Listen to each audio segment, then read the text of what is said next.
This is the 189th day of the Ukrainian resistance. This is the Media Center Ukraine in Ukrinform. My name is Vasyl Samokhvalov, and we are beginning our following briefing. We have here Mykhailo Fedorov, the Vice Prime Minister, Minister of Digital Transformation of Ukraine, who came here with major important news about the update of Diia app, the app which has become the inseparable part of every Ukrainian and the business card of our country. Mr. Minister, please, would you tell what has changed in Diia?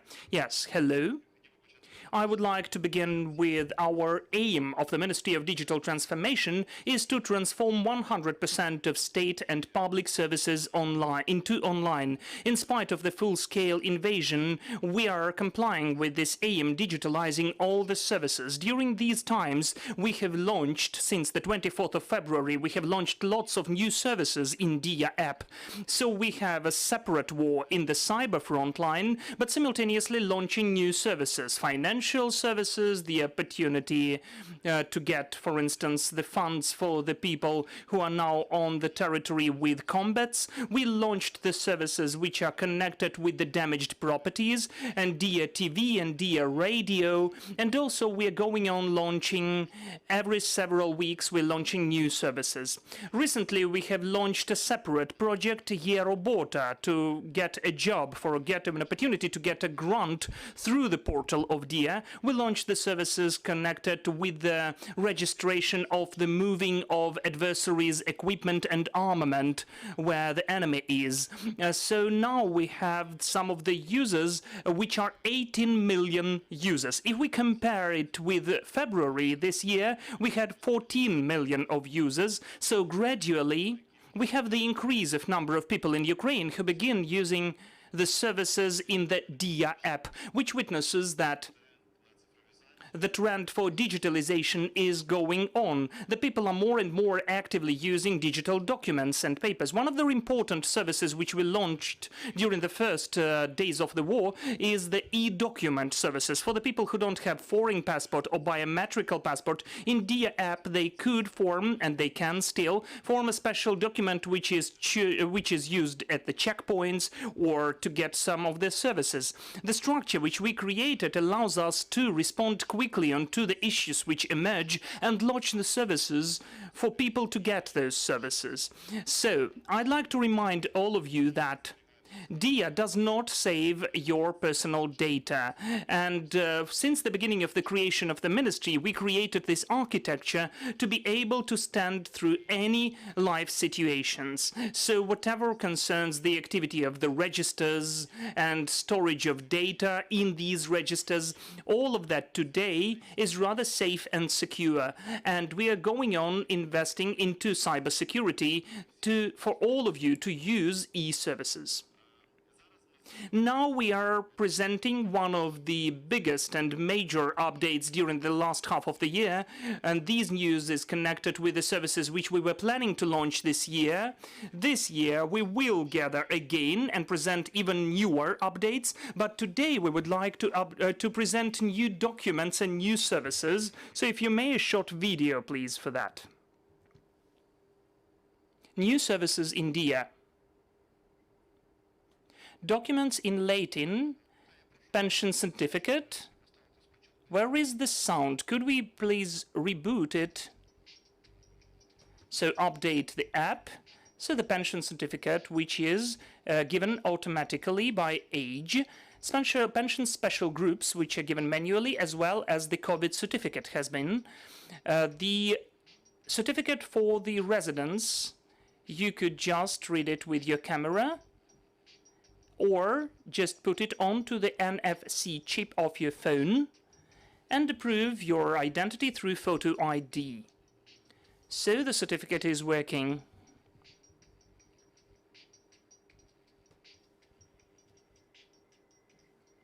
In the menu of the document, you can press the button, translate into English. So in Latin letters, you can have the foreign passport, technical rights and passport, and the driver's license.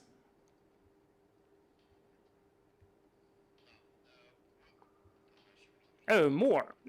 Sharing of driver's license. Yes, you can choose the vehicle which you'd like to share. You can input the date and input the data about yourself. Check and save the application form. Send the request through the QR code, and to approve the request, scan it. Input the data about yourself. Check and sign the applications with Diia signature, Diia підпис.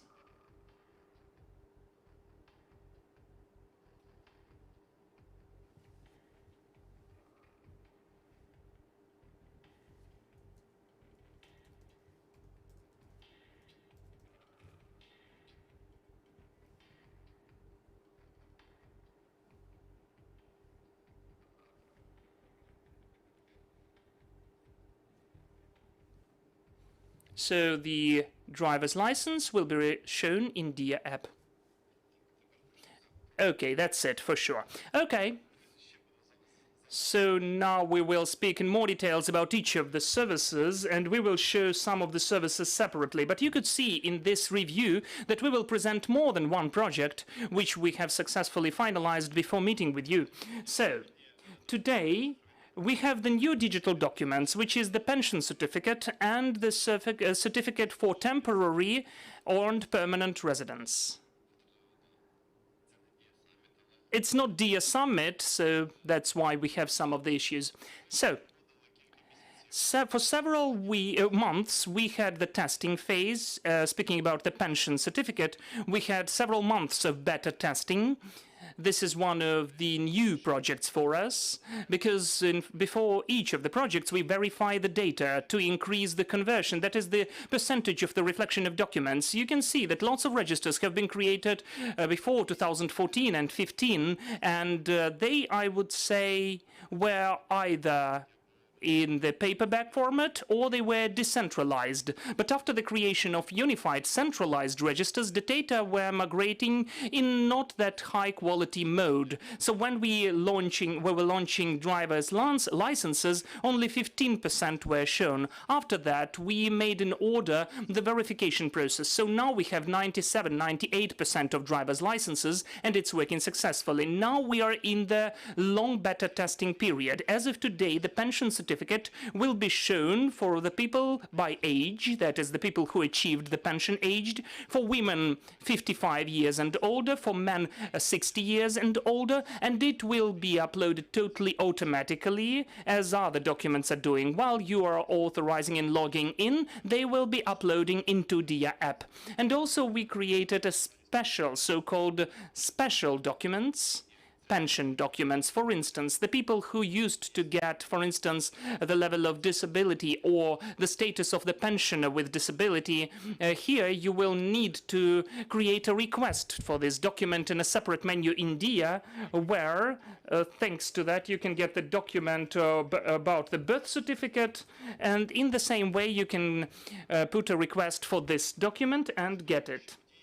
What's important, Diia will show the pension certificates issued after 2014. Those are 6,300,000 of them, and, well, the same number of people will be able to use this kind of pension certificates. But if you have the pension certificate in the paperback form, it will need the update. So you can get to the pension fund and to get the verification of your certificate, getting the new one, and instantly you will be introduced into the new register, and you will be able to use the pension certificate in Diia app as well. Also, you can check those documents through QR code live when you're sending a request to the register. So it's impossible to, in fact, make it fake, and to all the special services which can be done for any live situations where you can use them today, you cannot forge them. Of course, you can use the e-pension certificate, so let's watch the video how it is working. Plus one document, pension certificate. A document by age is uploaded automatically as in passport, and the pension special group has to be added manually as a COVID certificate. Call your grandma and tell her to update Diia app.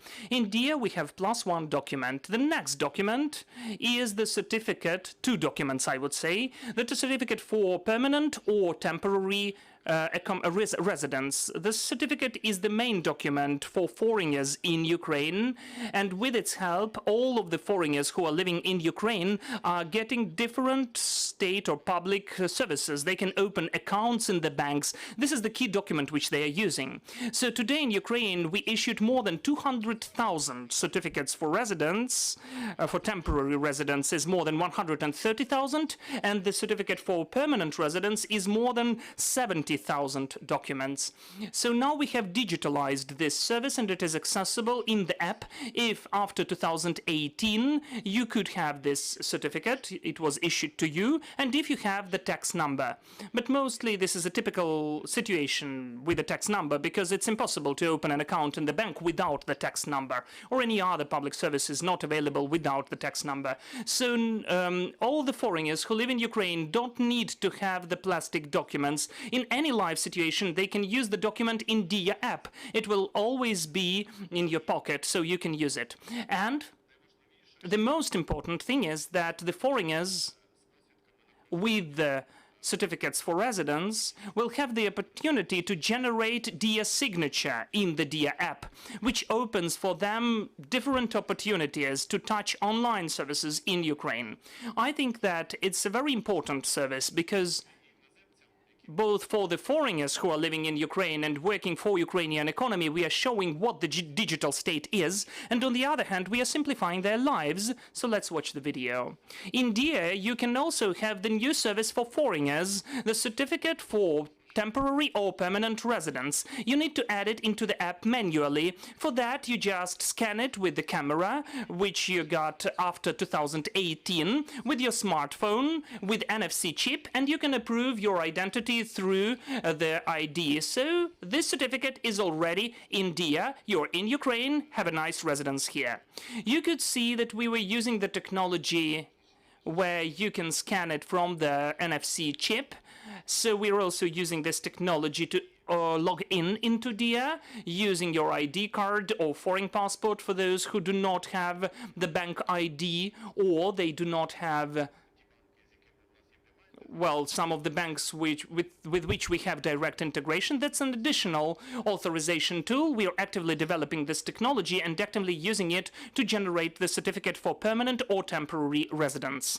The next sphere is the translation of the documents. We know that millions of Ukrainians are now abroad, so gradually, the Europeans and Americans are getting to know what Diia is. They know about our product already, and very often they can see it visually, but there was an issue that there was no translation, or there was a translation, but it was within it in several quick clicks. You could use it.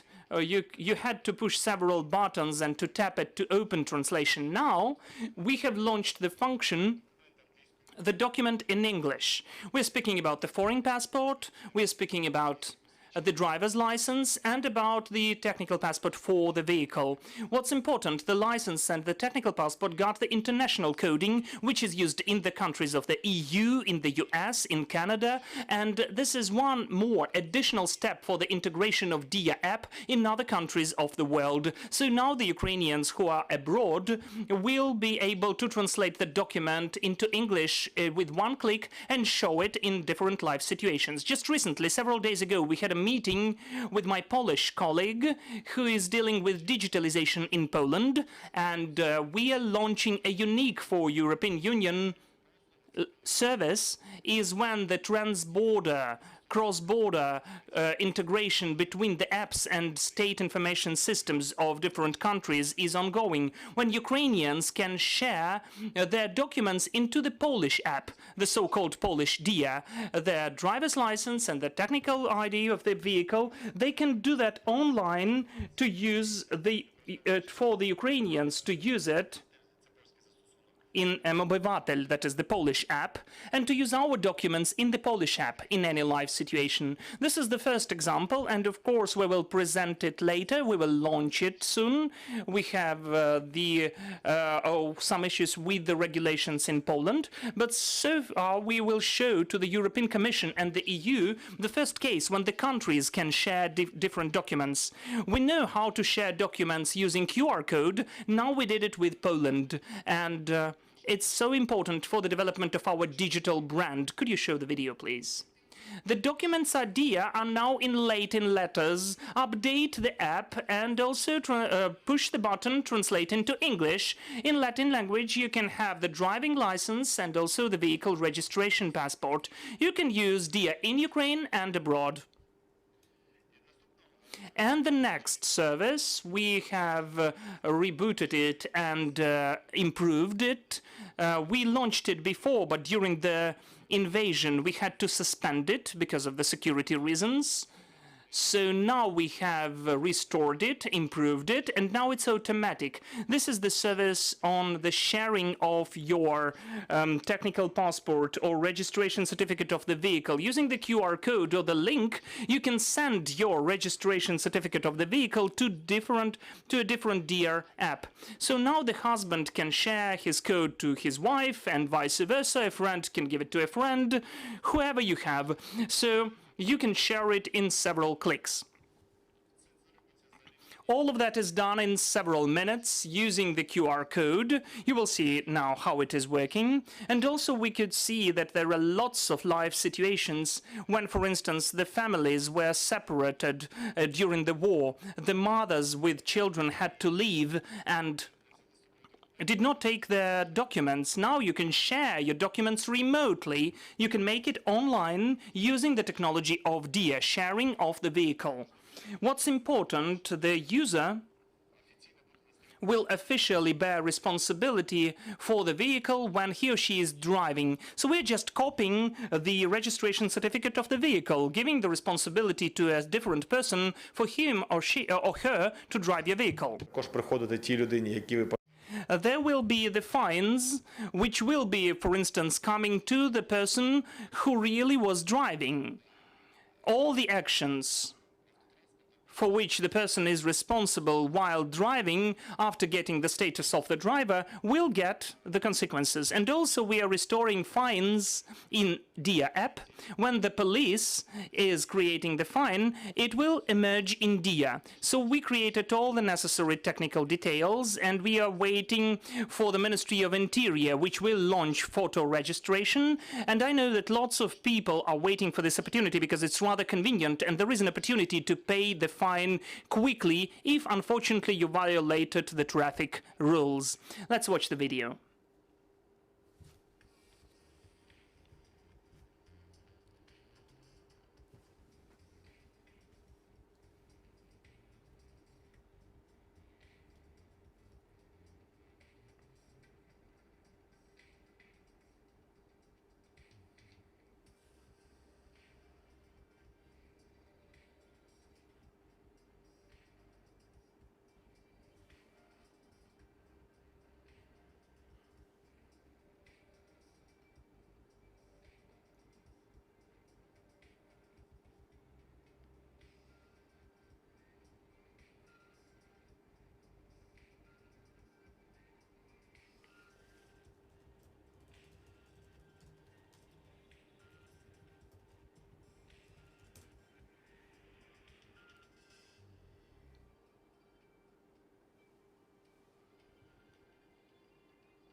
So it's so simple, online application, and you get the document and the registration certificate of the vehicle, and you can share it. That's it for today.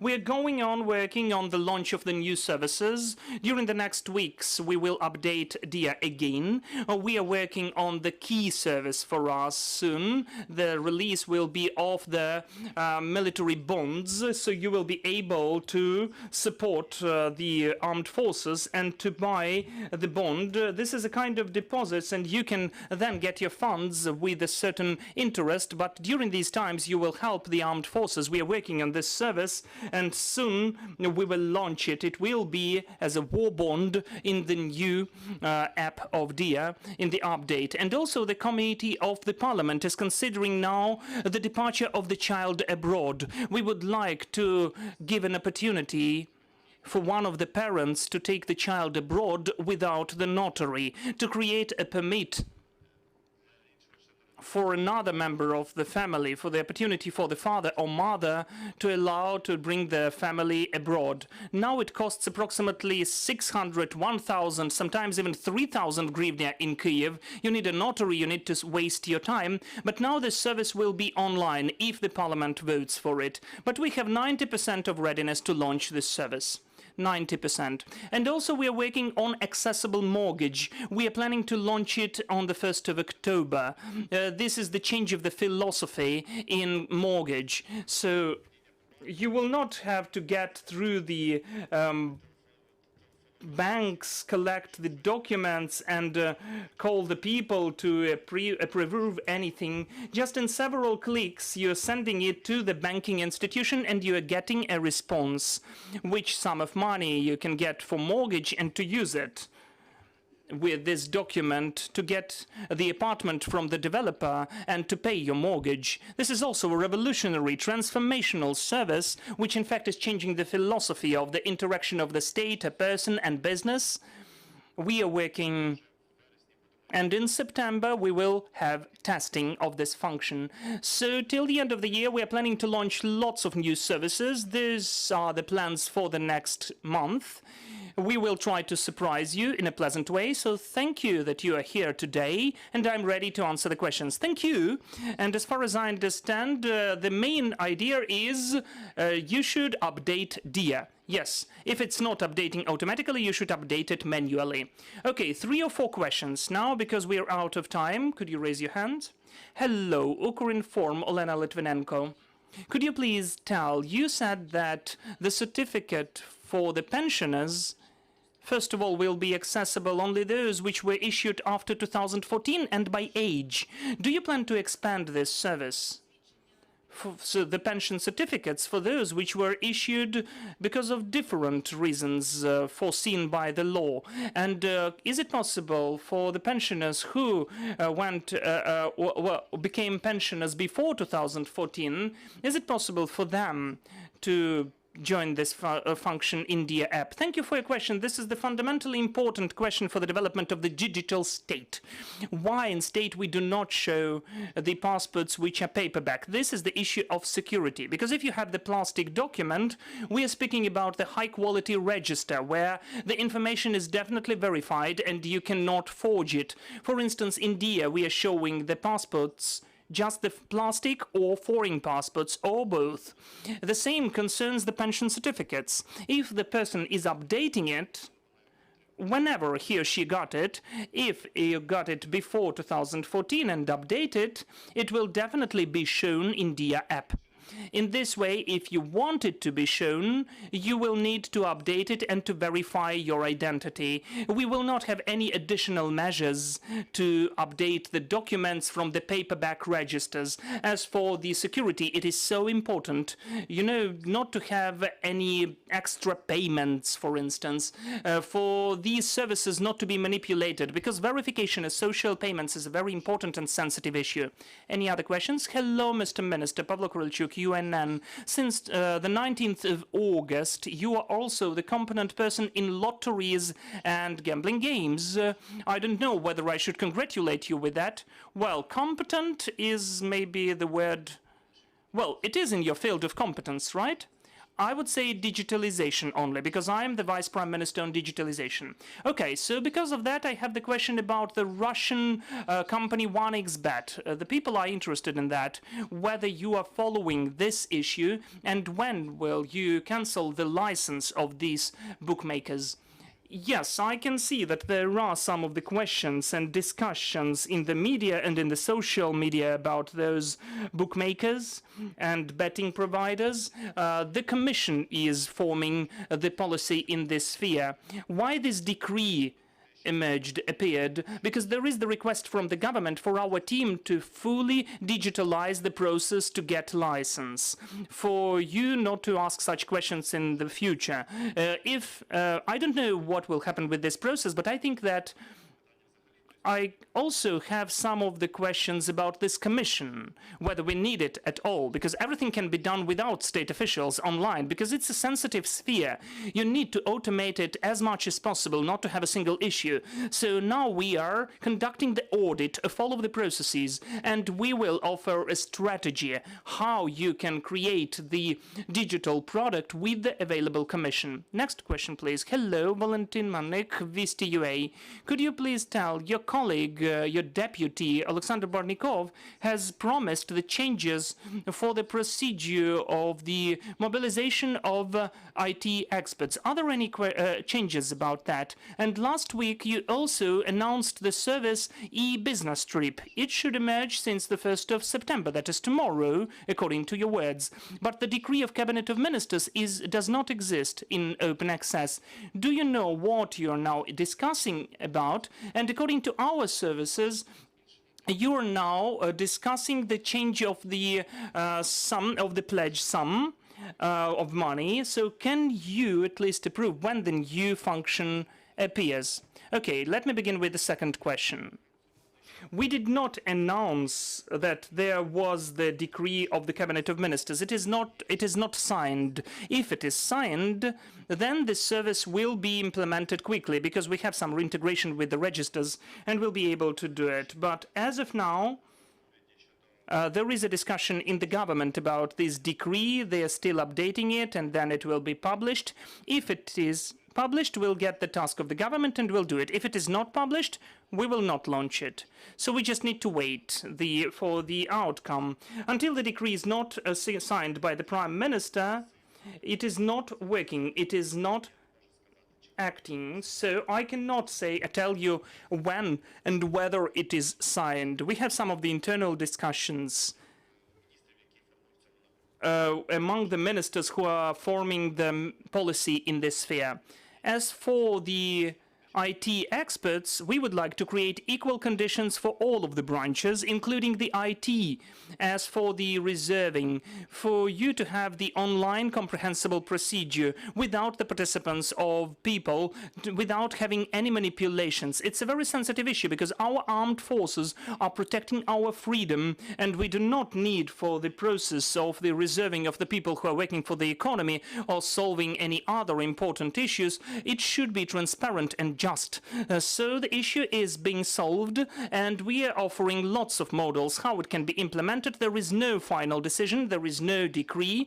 As soon as we have a decision, we'll be able to implement it quickly, because we have all the foundation for that. This is one of the questions which is still debated upon. Two last questions, please. Furukawa from Nikkei Asia. My question is more broader issue about cyberspace. 6 months past, how's the situation of the cyber war with Russia? And when you call up creation of a cyber IT army, it is more like a volunteer basis, all the specialists taking part. And 6 months past, it's becoming more organization and institutionalization. And what's strengths and weakness of this horizontal volunteer network of defending the cyberspace? Thank you. Yes, we have launched a bit more than 6 months ago the Project IT Army, and more than 200,000 volunteers joined this product. We are speaking about dozens, up to 100 companies which are working on that and going on working to fight at the cyber front line. Every week, well, you can see the reports about what we can announce publicly. It is published at the channel of IT Army about different vectors of attacks, about the outcomes, whether they are successful, and this fight is going on. In fact, we are in the process of cyber war since 2019. As soon as we began to work in the government and created our ministry and designed the Diia app, not to store personal data. So to have an opportunity to develop under different conditions. I already mentioned about that today.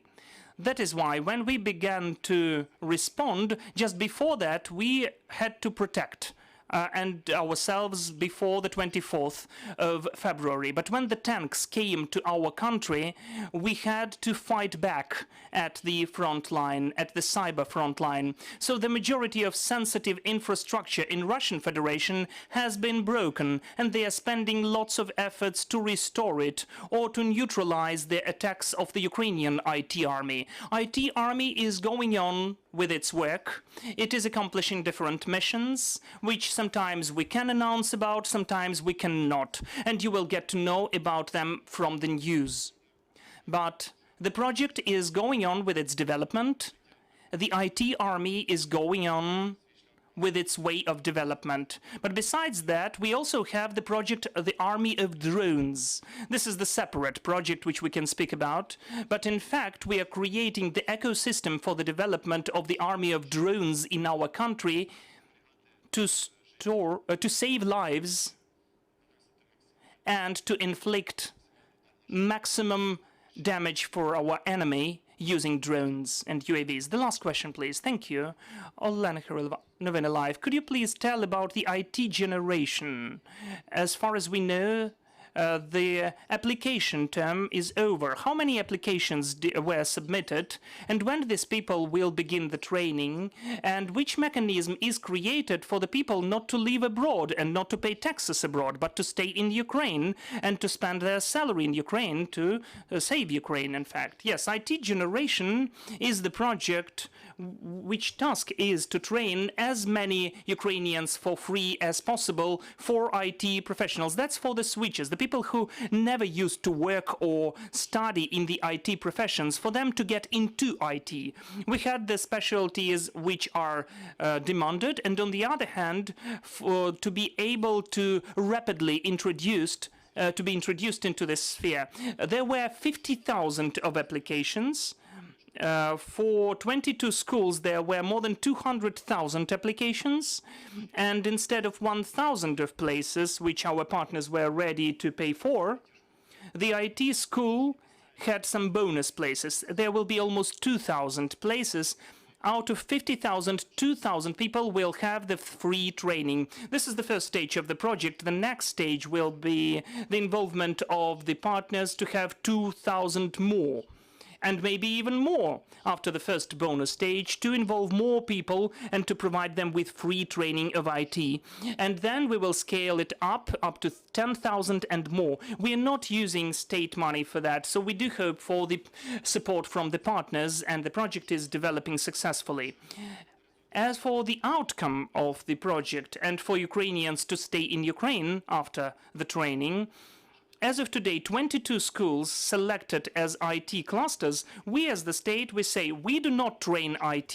This is the competency of the companies. And the clusters are selecting the people who are developing IT in Ukraine. So we are creating the ecosystem where every person is performing the function as efficiently as possible. So thanks to the competence for the IT clusters, we managed to select the schools who have the best results in Ukraine. As for the branding, knowledge, expertise, conversion of successful students, the product, those 22 schools won't be ashamed for them for sure. And the methodology and the outcome is at the high level. 90% of the people, first of all, are graduating, which is also very important because not that many people are training till the end of the academic year. And secondly, the employment. So the people selected for this program are selected through the interviews, through the tests. This methodology finds out the motivation to get into IT sphere and to go on developing in our country. I cannot promise that all of those people will stay in Ukraine, but we have some probability that those people will not leave for any other state, for other professions. But thanks to us giving them some value, they will go on working in Ukraine and earn for the economy of Ukraine. Thanks to this help for the Ukrainians, we hope that they will stay in Ukraine and work here. Unfortunately, the journalist is not using the microphone. Thanks to the efficiency of the partners, we hope that the selection will be created in a way for us to select the people who can study, and they have some foundation for that, some basis and energy, and on the other hand, for them to have motivation to work in Ukraine. We find out it during the interviews and during the selection. Believe me, we can see what people are thinking about and what aims they appoint for themselves. But in the legislative way, we cannot foresee anything like that, because it's not funded for state money. We implement this project to fill the gap in the staff of Ukraine. And there is the labor market. The IT sector is still creating vacancies. As of today, we have 30 to 40,000 of IT experts, which we still need in Ukraine. We are the third in the world in the outsourcing in the world on the product development. What's the motivation for the IT expert who got this specialty to leave the country if first he got some value here and he got some help, which is the best possible motivation to stay, because you got the value here, that's why we are all here, and we are not leaving Ukraine, and also we have the labor market, which is enough to get even higher salary than in any other country, a neighboring country, because now we have the whole queue, the line among the companies who would take those students for work. And then you will have to, you will have to study a language and then onboarding. It's not working like that. So it is much more profitable to work as an IT guy in Ukraine than in any other country. We thank you so much. We had the Minister and Vice Prime Minister and Minister of Digital Transformation of Ukraine, Mykhailo Fedorov. We were speaking about Diia app, and we found out more than Diia. I do hope that we will see each other with cool news. Thank you, everybody.